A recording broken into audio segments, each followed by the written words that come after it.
beras tempatan ni duduk dalam kampik beras import. Macam UMNO pergi duduk dalam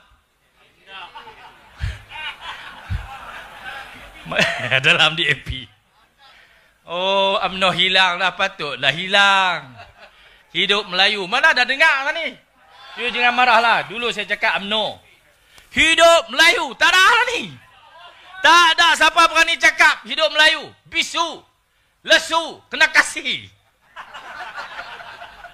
Pasal dia masuk dalam kampik beras ketimbang.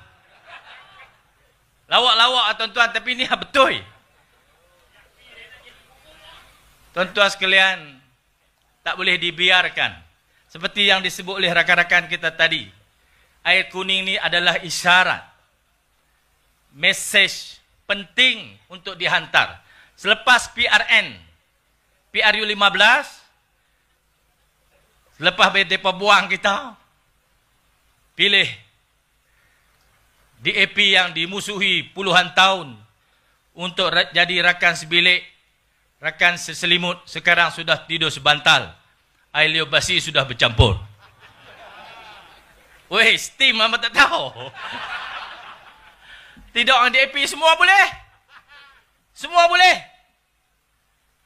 Apa yang tak boleh? Semua boleh. Syok lah.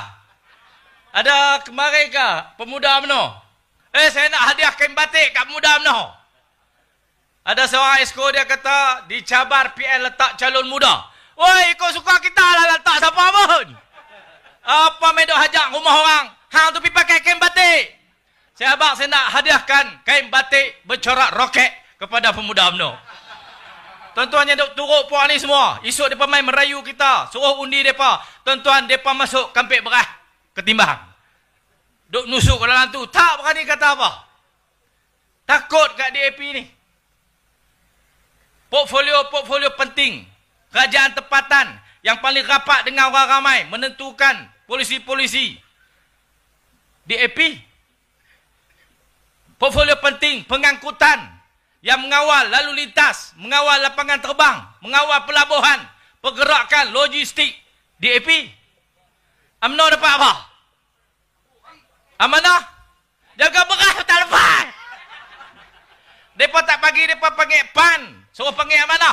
Amanah apa orang bagi amanah tak boleh buat? Tak boleh. UMNO tu saya sebutlah tuan-tuan, langgak sumpah. Orang langgak sumpah ni dia kena tulah. Dimakan sumpah.